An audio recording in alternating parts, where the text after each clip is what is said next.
할렐루야. 찬송가 585장은 굉장히 유명한 찬송입니다. 내 주는 강한 성이요. 아마 다 아시죠?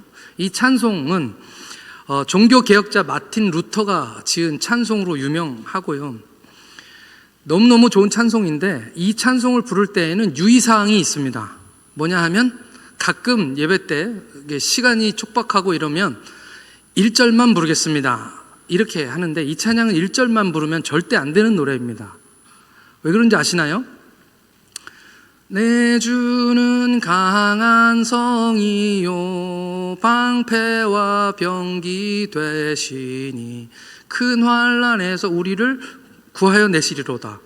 그리고 후렴부가 어떻게 되죠? 옛 원수 마귀는 이때도 힘을 써 모략과 권세로 무기를 삼으니 천하에 누가 당하랴. 아멘. 뭔가 이상한 게 느껴지지 않습니까? 천하에 누가 당하랴, 마귀를 누가 당해 하고 아멘 하고 끝나버리는 거죠. 그러니까 유의사항은요, 이 찬양은 2절 3절 다 부르셔야 됩니다. 아멘. 그 뒤에 이제 예수님이 우리를 위해서 싸우시고 승리하신다는 말씀이 나오기 때문이죠. 그래서 1절만 부르시면 이게 좋은 찬송이 아닙니다. 3절 4절 다 부르시기 바랍니다. 근데 제가 어릴 때 불렀던, 주일학교에서 불렀던 찬양 중에서도 이런 비슷한 찬양이 있었습니다. 그게 뭐냐면요, 오늘 찬송을 제가 자꾸 부르게 되는데, 예수님은 생명의 참 포도나무, 아버지는 포도원 농부시니 가지들이 열매를 맺지 않으면 아낌없이 찍어서 던지시리라. 네, 어떤 느낌인지 아시겠죠? 네, 제가 어릴 때 이 찬양을 부르면서 무섭다, 그 생각을 했었습니다. 오늘 말씀은 포도나무에 대한 이야기입니다. 포도나무 이야기가 나옵니다. 성경에서 포도나무와 감람나무가 나오면 그것은 다 이스라엘 백성들을 뜻한다고 보시면 됩니다. 그러니까 하나님의 백성, 하나님의 자녀들을 뜻한다라는 말씀이시죠. 또 영적으로는 구원받은 하나님의 백성, 오늘 이 자리에 나와 계신 여러분과 저를 뜻하는 것입니다.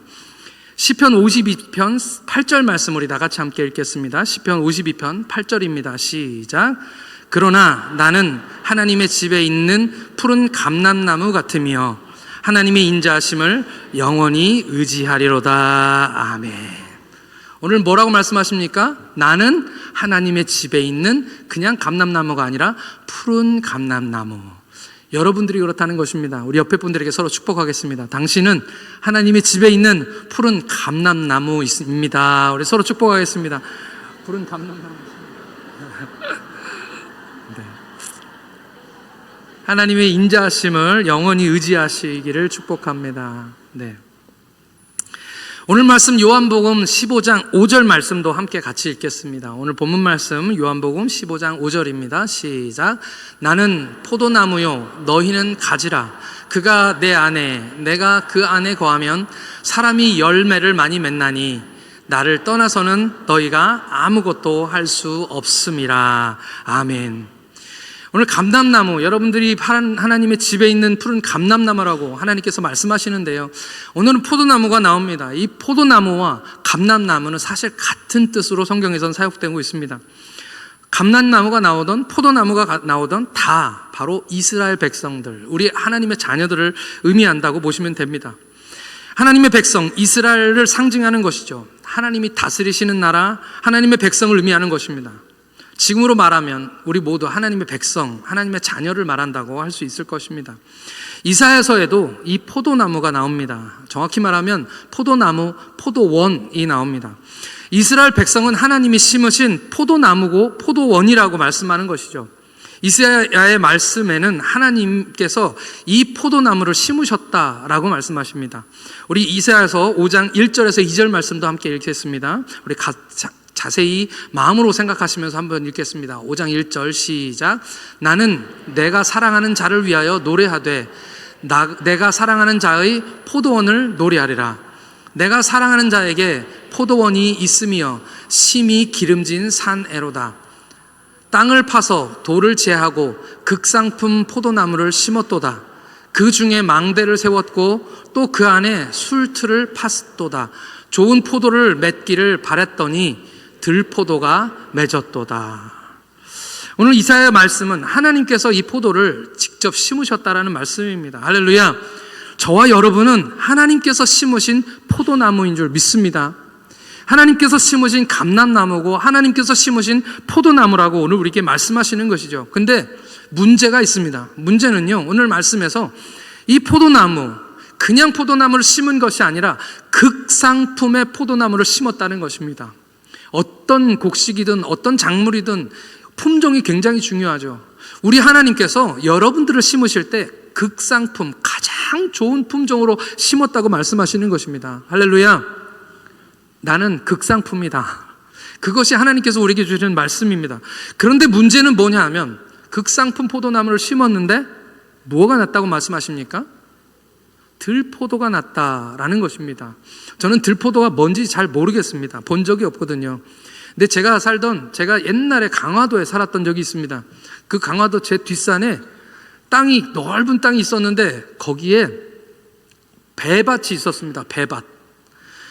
배밭이 꽉 들어찼었는데 그 땅 주인이 배밭을 경작하지 않은 지가 굉장히 오래된 거예요. 그래서 막 거기에 제 기억에, 제가 초등학생 때니까 굉장히 어렸을 때인데 그때 제 기억에 거기에 풀들이 가득 차 있었습니다. 그 배밭에 들어갔는데 저희 어머니가 그 배를 따서 저한테 주시면서 배가 큰 배가 아니고요, 제가 평상시에 봤던 배가 아니고요, 제 엄지손가락보다 조금 큰 배더라고요. 근데 그 배가 그 배밭에 꽉 차 있었습니다. 그런데 그거를 제가 먹었는데 맛은 있더라고요. 달더라고요. 근데 딱딱했습니다. 그래서 어머니 하시는 말씀이 그 돌배다 그러시는 거예요. 그래서 돌배도 있구나. 잘은 모르겠는데 몰래 그곳에 배를 심었던 분은 좋은 배를 심으셨겠지만 경작을 안 하니까 그게 나중에 돌배가 된 것인 것 같습니다. 제 생각에는. 아마도 이스라엘 백성도 그랬던 것 같죠. 하나님은 기대하시고 포도나무를 심었는데, 극상품 포도나무를 심었는데 들포도가 맺혔다라고 그렇게 말씀하시는 것입니다. 그래서 이스라엘 백성들은 하나님의 심판을 받게 됩니다. 어떤 심판입니까? 이스라엘 백성들은 결국 심판을 받고 바벨론의 포로로 잡혀가게 되는 것이죠. 하나님의 심판은 무섭습니다. 하나님의 심판은 너무너무 무섭습니다. 그렇지만 우리가 성경을 통해서 아는 것은 뭐냐 하면 그 무서운 심판의 목적이 무엇이냐는 것입니다. 하나님이 이스라엘 백성들을 심판하시지만 그 심판은 죽으라고 하시는 심판이 아닙니다. 하나님의 백성, 하나님의 자녀들에게는 또 다른 계획을 하나님께서 가지고 계시는 것입니다. 그것이 무엇입니까? 죄를 회개하고 하나님 여호와 하나님께 다시 돌아오라고 그들을 심판하시는 그런 심판인 것이죠. 얼마 전에 저와 제 아내가 성경 이야기를 나누다가 그런 이야기를 했습니다. 아내가 갑자기 뭔가 깨달은 것이 있다라는 자기의 받은 은혜를 저한테 나눠주더라고요. 근데 하는 이야기가 뭐냐 하면 우리가 반석 위에 세운 집은 흔들리지 않는다라고 여러분들 잘 알고 계시죠? 반석 위에 세워진 집은 흔들리지 않습니다. 그렇지만 성경에서 뭐라고 말씀하십니까? 모래 위에 세운 집은 흔들리겠죠. 기초가 튼튼하지 못하니까 흔들린다는 그런 말씀. 그 말씀을 읽고 나서 저에게 너무 귀중한 걸 깨달았다고 얘기하면서 뭐라고 얘기하냐면 모래 위에 세운 집이라면 흔들리는 정도가 아니라 흔들려야 된다라고 얘기를 하는 거예요. 그래서 그게 무슨 뜻이야? 그랬더니 모래 위에 세웠으니까 흔들려야지. 그보다 더 나아가서 그것이 무너져야 그래야 반석 위에 제대로 세울 수 있지 않겠느냐라는 말씀을 제 아내가 나눴습니다. 그래서 저는 그게 하나님 말씀으로 제 안에 다가왔습니다. 그렇죠. 인간이 자기의 노력으로 예수 그리스도의 반석 위에 세우지 않고 그냥 흔들리는 모래밭에 세운다면 무너져야 된다는 것이죠. 그래야 하나님이 그곳에다가 다시 반석과 기초를 튼튼히 해서 다시 하나님의 집을 세우고 하나님의 든든한 교회를 세우신다, 하나님의 집을 세우신다는 그런 이야기였습니다. 만약 여러분들의 삶 가운데서 흔들리십니까? 반석이 기초가 튼튼하지 않아서 흔들리십니까? 그러면 하나님이 여러분들에게 징계하시고 하나님께서 여러분들에게 벌 주실 때에 버티지 않으셨으면 좋겠습니다. 그게 무너져야, 내가 세운 것이 무너져야 하나님이 그곳에 든든한 반석 위에 집을 세우시는 줄 믿습니다. 그렇게 해서 이 포도나무가 잘려나간 것입니다. 열매를 맺지 않으니까 하나님께서 아낌없이 그 포도나무를 잘라내신 것이죠. 근데 하나님은 거기서 끝이 아니셨습니다. 하나님은 놀라운 계획을 가지고 계시는 것이죠. 죽은 것처럼 보이고 아무것도 남지 않은 것처럼 보였지만 하나님은 언제나 더 큰 계획을 가지고 계셨습니다. 우리 로마서 11장 17절 말씀 함께 같이 읽겠습니다. 로마서 11장 7절, 오늘 말씀은 좀 많이 읽습니다. 로마서 11장 7절 말씀을 생각하시면서 함께 같이 읽겠습니다. 시작. 또 한 가지가 얼마가 꺾였는데 돌 감람나무인 내가 그들 중에 젖붙임이 되어 참 감람나무 뿌리의 진액을 함께 받는 자가 되었은즉. 포도나무 얘기, 감람나무 얘기 자꾸 한다고 헷갈리지 마십시오. 이건 다 하나님의 교회, 하나님의 백성들을 이야기하는 거라고 제가 말씀드렸습니다. 이번에는 로마서에서는 감람나무 이야기가 나옵니다. 이 감람나무에 젖붙임이라는 단어가 나옵니다. 저는 농사를 많이 지어보지 않아서 피지에서 조금 지어봤습니다. 그래서 그 기술이 뭔지 잘 모릅니다. 제가 TV에서 보고 책으로 보고 그렇게 아는 것은 이 젖붙임은 나무를 잘라내고 거기다가 가지를 붙여서 거기서 열매를 맺게 하는 것이 바로 젖붙임인 것이죠.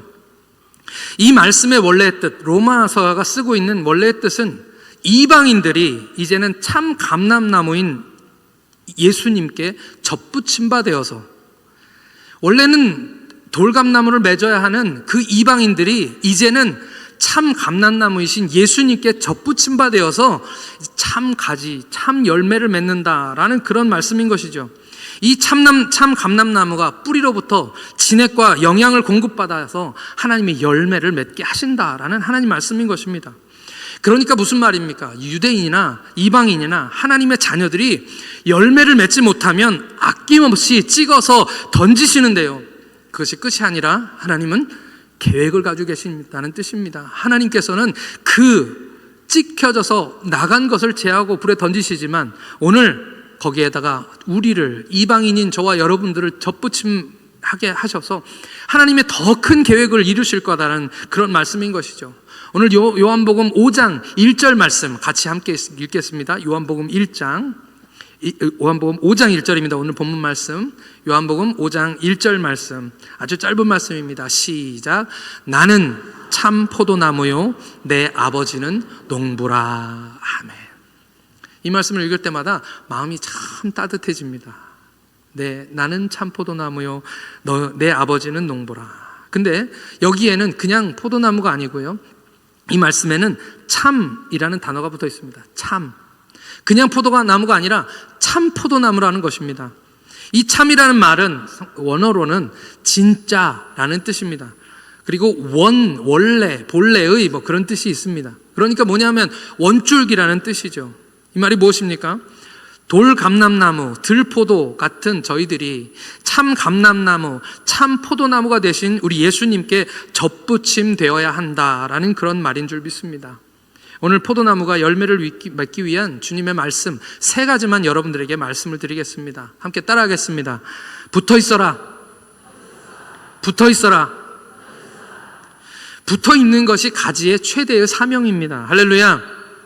5절 말씀, 오늘 읽었던 본문 말씀 5절 말씀을 한 번 더 읽겠습니다. 5절 말씀 시작. 나는 포도나무요 너희는 가지라. 그가 내 안에 내가 그 안에 거하면 사람이 열매를 많이 맺나니 나를 떠나서는 너희가 아무것도 할 수 없음이라. 아멘. 이 말씀에서 그가 내 안에 내가 그 안에 거하면 이라는 말씀이 나옵니다. 이 거하다라는 단어는 살다라는 뜻이잖아요. 살다라는 뜻인데 이 살다라는 뜻에는 계속이라는 뜻이 있습니다.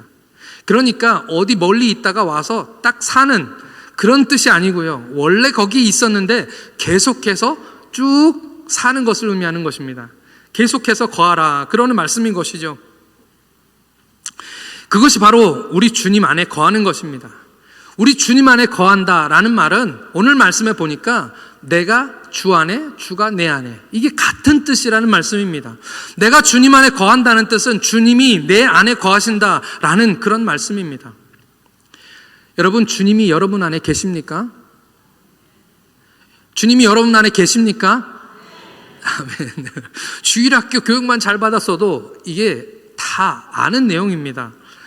저는 여러분들이 이것을 믿으시기를 축복합니다. 여러분들이 믿으셔야 합니다. 내가 사망의 음침한 골짜기를 갈지라도 주님이 내 안에 거하시니까 문제가 없는 것입니다. 내가 들판에 가도 거기 계시고, 내가 바다 끝에 주님을 피해서 멀리 도망갈지라도 거기 계시는 이유는 주님이 내 안에 거하시기 때문입니다. 그것이 사실입니다. 변하지 않는 사실이죠. 때로는 우리 삶 가운데서 주님이 정말 내 안에 계신가? 라고 느낄 때가 있습니다. 어려움을 당할 때 그렇고요. 우리가 기도했는데 기도가 잘 안 될 때, 기도실에 앉아서 정말 하나님께 기도하는데 기도가 안 될 때도 우리가 정말 주님이 내 안에 계신가 안 계신가 고민할 때가 있습니다.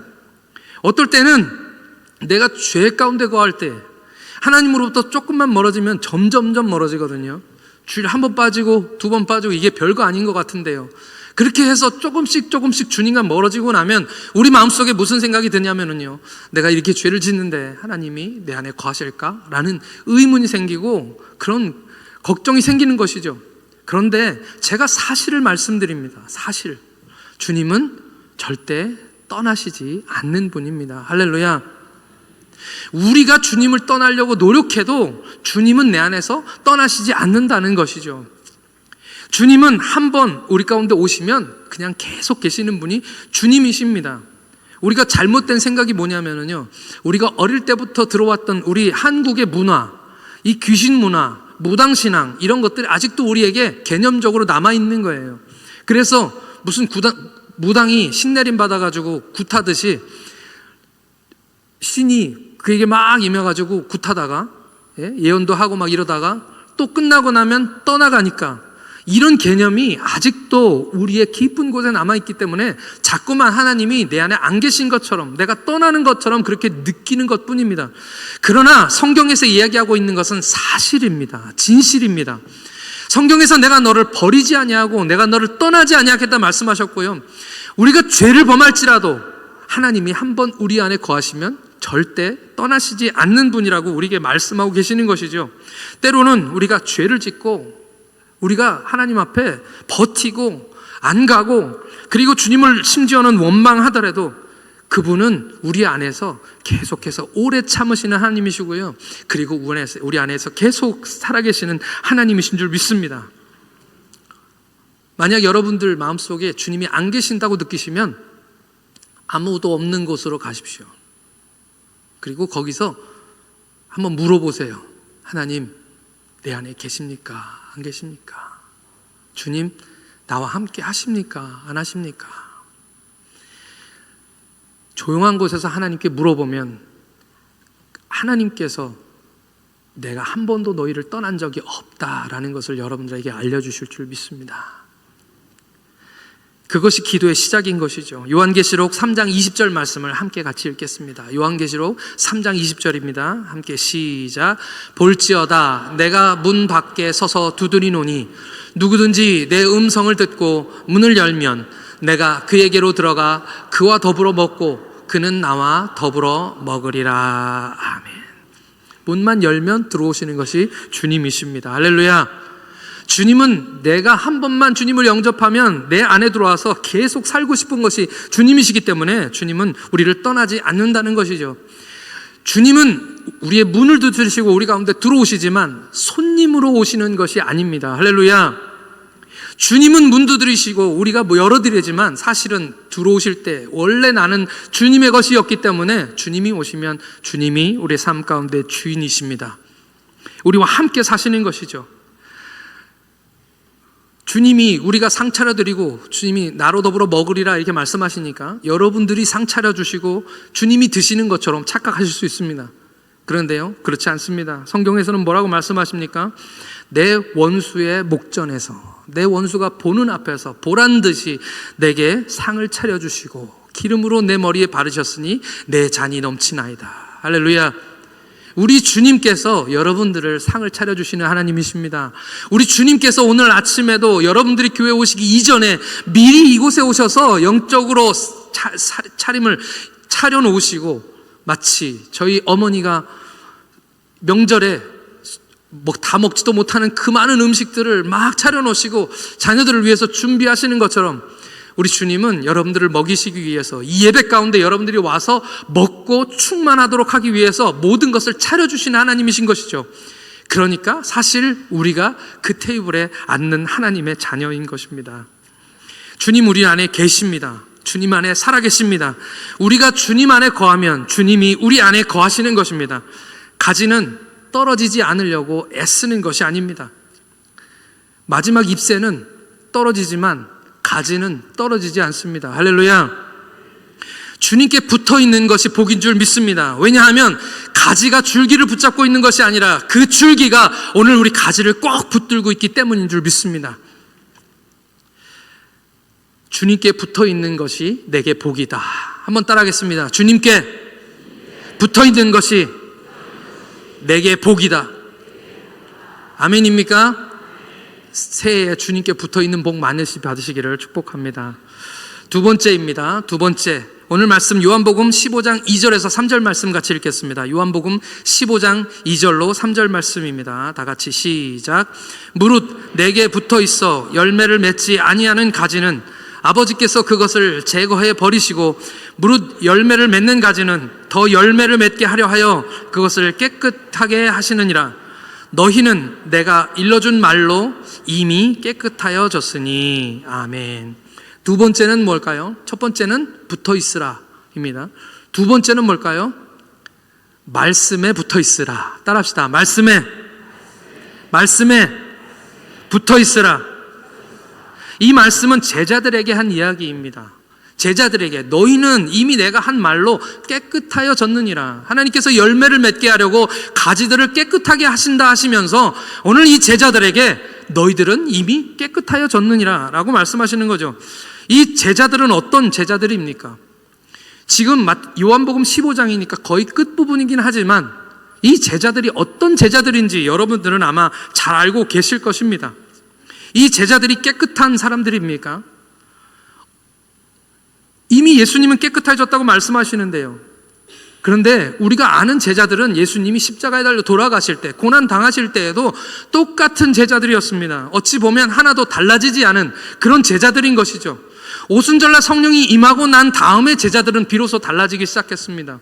그런데 예수님께서는 지금 이 제자들을 향하여 너희들 이미 깨끗하여졌다. 내가 이른 말로 이미 깨끗하여졌다. 그렇게 얘기하고 말씀하고 있는 것이죠. 누가 봐도 이 제자들은 오합지졸입니다. 누가 봐도 어쩌면 무식한 사람들이었고요. 저희가 봐도 이 제자들은 예수님이 고난 당하실 때, 잡혀가실 때 예수님을 배반하고 도망가고 부인하고 무서워서 벌벌 떨며 문 닫고, 예수님이 부활했다는 소식을 들었음에도 불구하고 문 닫고 들어가서 자기들끼리 모여 앉아 그렇게 무서워서 벌벌 떨고 있던 그런 제자들이었습니다. 어찌 보면 평균에도 못 미치는 그런 사람들 아닌가 하는 그런 생각을 하게 되는 것이죠. 저는 그들이 지극히 평범한 사람들이라고 생각합니다. 어찌 보면 제가 그 자리에 있었다면 저도 아마 똑같이 되지 않았을까요? 그래서 예수님의 제자들은 특별한 사람으로 뽑은 것이 아니라 똑같은 사람, 저 같은 사람, 저와 여러분들 같은 사람들로 그렇게 뽑지 않았을까요? 그런데 예수님이 너희들은 이미 깨끗하여졌느니라, 이 말이 무슨 뜻일까요? 이 말씀은 그들의 귀가 열려 있기 때문에 주님께 말씀을 들었다는 것이죠. 공생의 3년 기간 동안 제자들은 열심히 예수님을 따라다녔습니다. 가장 가까운 곳에서 예수님의 말씀을 들었고요. 그냥 귀가 뚫려 있기 때문에 그냥 계속해서 예수님의 말씀을 들었던 것입니다. 그렇게 듣다 보니 깨끗하여진 것일까요? 맞습니다. 그 말씀을 들을 때 그들은 깨끗하여졌다고 말씀하고 있는 것입니다. 너희는 내가 일러준 말로 이미 깨끗하여졌으니. 아멘.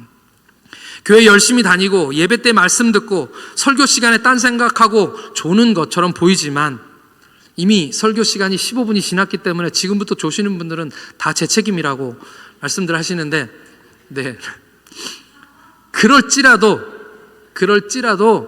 말씀을 듣기 때문에, 하나님 말씀을 듣기 때문에 그래서 우리가 은혜 받는 거고요. 그래서 다 하나님의 사람 되는 줄 믿습니다. 제가 어제 만난 권사님도 그런 말씀 하시더라고요. 걱정되니까 하시는 말씀이시죠. 사위가 자기 신앙으로 교회 다니는 것 같지 않다. 딸내미를 따라서 그렇게 교회 그냥 나가신다라는 그런 말씀이죠. 그래서 저한테 기도해달라고 부탁하셨습니다. 저는 열심히 기도하겠습니다. 그런데 가만히 생각해보면 그게 얼마나 감사한 일인가요? 그 따님이 가자고 해도 안 가는 분이 얼마나 많습니까? 교회 나오라고 그렇게 해도 안 오시는 분들이 얼마나 많습니까? 근데 억지로라도 따라 나오는 것이 얼마나 감사한 일인지요. 할렐루야. 여기 계시는 분들 중에도 아마 제가 손 들으려고 하면 손 들으실 수 있는 분이 있으실 것 같습니다. 남편 따라, 아내 따라, 부모 따라 그렇게 나오셨던 분들도 여기 많이 계실 텐데요. 그러다가 내가 예수님을 만났습니다. 그러다가 내가 주님을 만났습니다. 그러다가 집사 되고 장로 되고 그러다가 교회에서 봉사하고 성가대하고 주님 위해서 헌신하는 사람이 되었습니다. 손 들라고 한번 해볼까요? 우리 대부분의 사람들이 다 그렇습니다. 할렐루야. 안 듣는 것 같지만 다 하나님 말씀은 들려지게 되어 있습니다. 제자들이 하나도 안 듣는 것처럼 보여졌지만 하나님 말씀은 들려지는 것입니다. 그것이 말씀의 능력인 것이죠. 제가 전도사였을 때 어릴 때였습니다. 청소년부를 담당했는데 지금도 그렇지만 그때에도 중학교 1학년 학생들은 어색하고 형들만 많이 있기 때문에 중학교 1학년 학생들은 교회 오면 그냥 어쩔 수 없이 그냥 앉혀놓은 자리에서 고개 푹 숙이고 그러고 있습니다. 지금도 마찬가지예요. 그런데 제가 1년을 거기서 사역하고 이 아이들이 정말 안 듣는 것 같다는 생각을 제가 했던 거죠. 그리고 중학교 2학년이 됐습니다. 그 친구들이. 근데 제가 그날도 열심히 준비해서 설교를 열심히 했는데 당돌하게 그 학생 중 하나가, 중학교 2학년 학생 하나가, 그 무섭다는 중2가 저한테 목사님, 전사님, 그때는 전사였으니까요. 전도사님, 그거 했던 말씀 아닌가요? 네, 제가 했던 설교를 또 한 게 아니고요. 같은 본문의 말씀으로 전환된 것이죠. 그래서 제가 너무 놀랐습니다. 말씀을 듣는구나. 고개만 숙이고 있는 줄 알았더니 하나님 말씀을 듣고 있구나. 너무너무 기뻤습니다. 그래서 제 설교, 제가 한 말씀을 듣는다는 게 너무너무 행복해서 그 다음에는 더 열심히 하나님 말씀을 증거합니다. 지금도 마찬가지입니다. 듣든지 아니 듣든지 안 들으셔도 조셔도 주무셔도 괜찮습니다. 하나님 말씀은 분명히 우리의 귀에 들려주는 줄 믿습니다.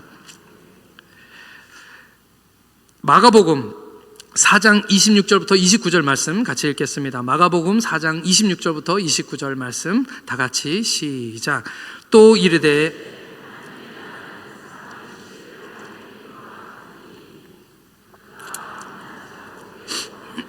씨가 나서 자라되 어떻게 그리 되는지 알지 못하느니라.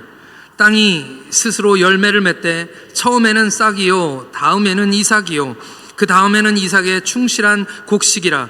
열매가 익으면 곧 낯을 대나니 이는 수수할 때가 이르렀음이라. 아멘. 이 말씀하시는 말씀 무엇입니까?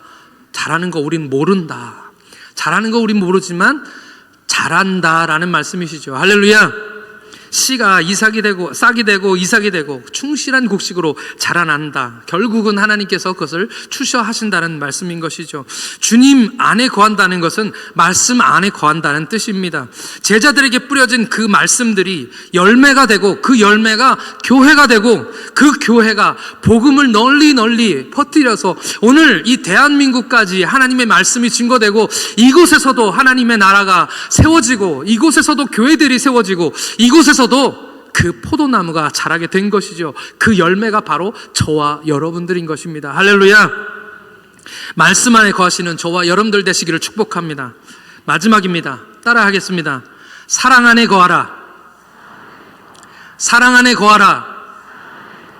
오늘 1절부터 5절 말씀만 읽었는데요. 오늘 말씀은 아니지만 요한복음 15장 9절 말씀입니다. 그 끝에 있는 말씀 9절 말씀 함께 읽겠습니다. 요한복음 15장 9절 말씀 다 같이 시작. 아버지께서 나를 사랑하신 것 같이 나도 너희를 사랑하였으니 나의 사랑 안에 거하라. 아멘. 이 말씀을 읽으면 여러분들이 어떤 것이 느껴집니까? 예수님이 하신 말씀이죠. 아버지께서 나를 사랑하신 것 같이. 예수님은 아버지가 자기를 사랑하시는 것을 아셨습니다. 아멘. 지금 그런 확신이 예수님 안에 계시기 때문에 말씀하고 계시는 거죠. 아버지께서 나를 사랑하시는 것 같이 나도 너희를 사랑하였다. 그게 예수님께서 우리에게 주고 싶은 말씀입니다. 아버지께서 나를 사랑하시는 그 사랑으로 나도 너희들을 사랑하였다.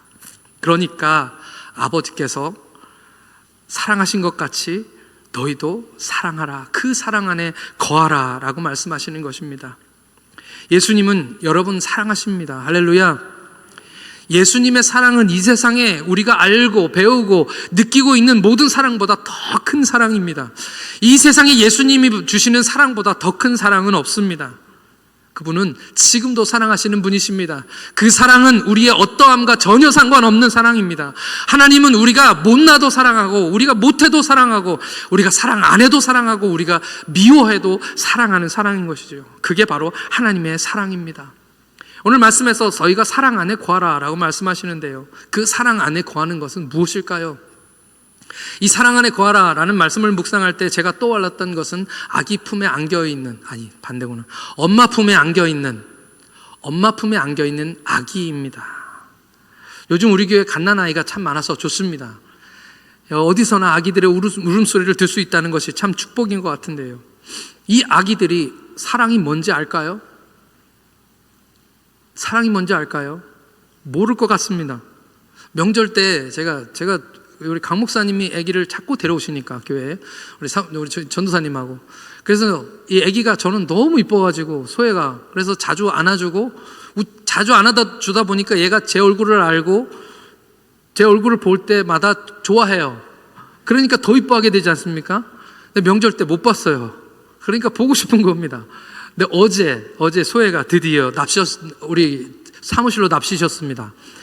그래서 너무 좋아가지고 제가 설교 준비를 하다가 얼른 뛰어가서 아기를 안았습니다. 너무 반가워서. 예. 근데 소혜가 나를 보더니 너무너무 좋아해요. 그 표정이 막 좋아하는 표정.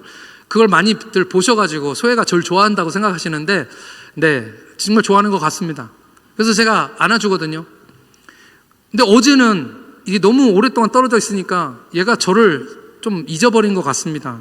애기들은 하루만 안 봐도 금방 리셋이 되더라고요. 그래서 다시 또 제가 아양을 떨어줘야 애가 나를 좋아하는데요, 애기가 딱 들어오니까 얼른 가서 안아서 막 얼렀습니다. 좋았는데 몇 초 지나지 않아서 엄마가 따라 들어왔어요. 엄마를 어떻게 이겨요, 제가.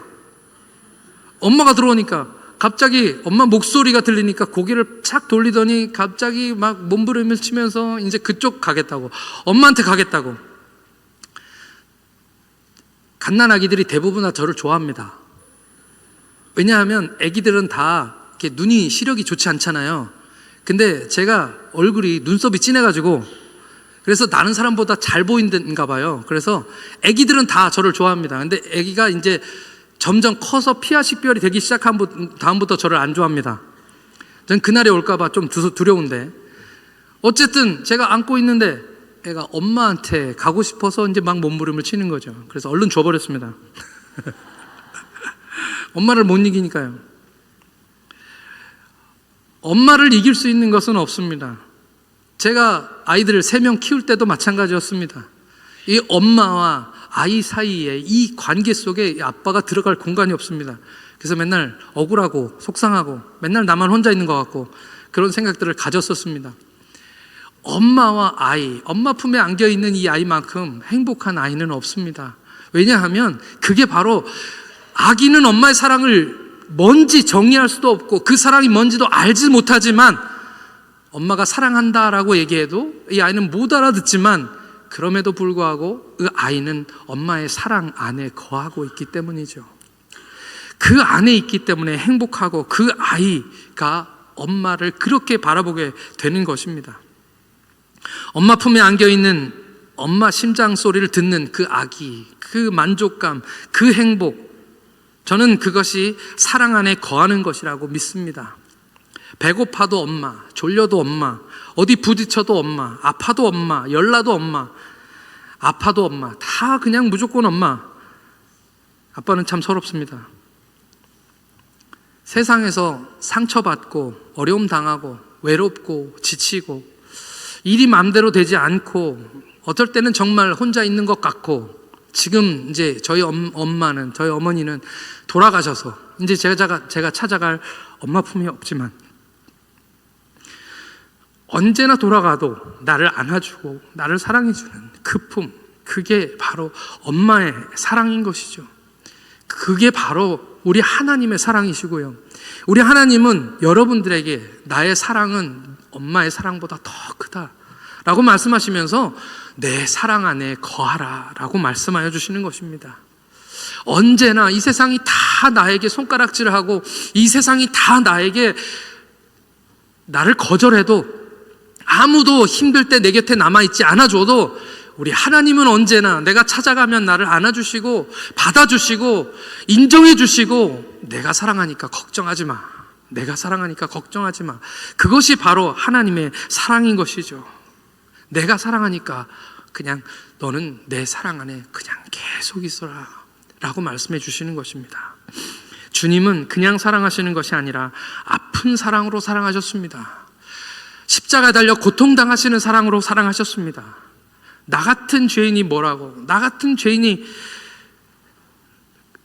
나를 사랑하시기 위해서 십자가에서 그 고통을 거절하지 않으셨습니다. 채찍 한 대 한 대를 주님은 다 나를 사랑하시기 위해서 그렇게 맞으셨던 것이죠.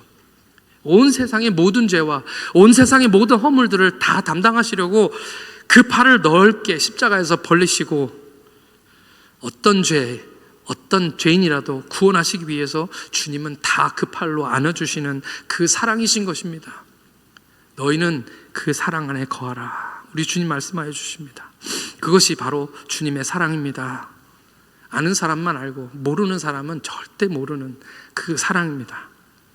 저는 우리 시온성교회 모든 성도님들이 그 사랑 안에 거하시는 모든 성도님들 되시기를 예수님의 이름으로 축복합니다. 그 사랑은 아버지로부터 예수님께로부터 내게 내려오는 내리 사랑입니다. 그것이 어디로 또 흘러가는 사랑입니까? 요한복음 15장 10절 말씀 읽었던 9장 다음 절입니다. 요한복음 15장 10절에서 13절 말씀을 다 같이 함께 읽겠습니다.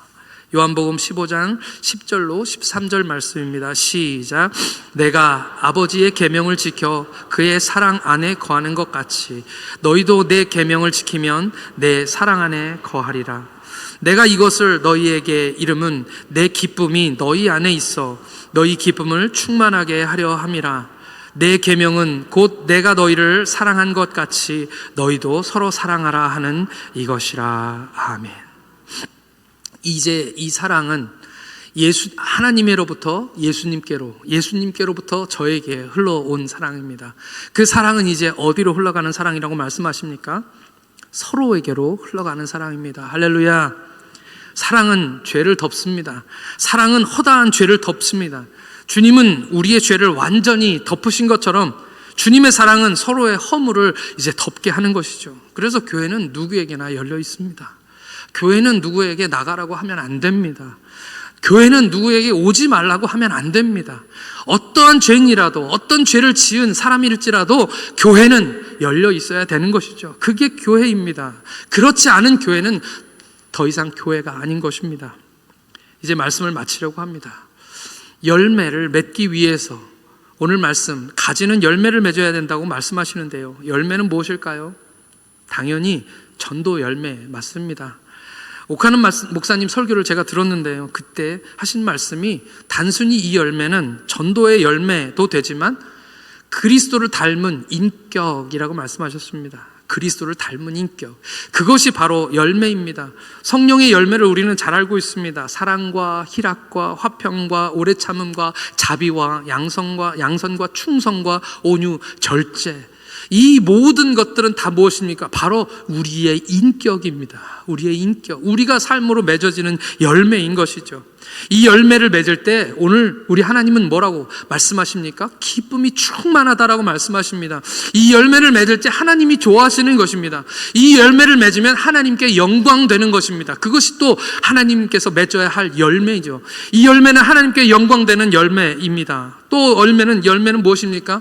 내가 인격이 풍성해지고 거룩한 삶을 살고 착한 삶을 살아서 다른 사람들에게 기쁨을 주면 그들이 나 때문에 하나님께 영광을 돌리게 될 줄 믿습니다. 아멘. 너로 인하여 이방인들이 구원받게 될 것이다. 너로 인하여 이방인들의 입에서 하나님을 찬송하는 찬송이 나오게 될 것이다. 그것이 바로 하나님께서 기뻐 받으시는 하나님의 열매인 것이죠. 우리가 착해져야 됩니다. 우리가 거룩하여져야 됩니다. 그래야 한 영혼을 얻을 수 있고 그 열매로 하나님께 올려드릴 수 있는 것이죠. 그러나 오늘 우리 말씀에서는 뭐라고 말씀하시냐면 애쓸 필요 없다라고 말씀하십니다. 할렐루야. 열매를 맺기 위해서 애쓸 필요 없다. 그 말이 무엇입니까? 그냥 붙어 있으면 된다. 가지에 붙어 있으면 된다. 하나님 말씀을 들으면 된다. 그 사랑 안에 우리가 아기처럼 안겨서 거하면 된다라고 말씀해 주시는 것입니다. 주님께 꼭 붙어 있는 저와 여러분들 되시기를 축복합니다. 주님만 바라보고 주님께로부터 오는 온갖 좋은 것들을 누리며 그것을 믿으시는 축복이 여러분들 가운데 있기를 축복합니다. 죽으나 사나 그냥 열심히 교회 나오시기를 축복합니다. 그것이 주님께 붙어 있는 것이고 그것이 살 길입니다. 그러면 주님 말씀도 들리게 될 줄 믿습니다. 씨앗이 뿌려놓으면 언제나 자라나는 것처럼 오늘 우리도 자라나게 될 줄 믿습니다.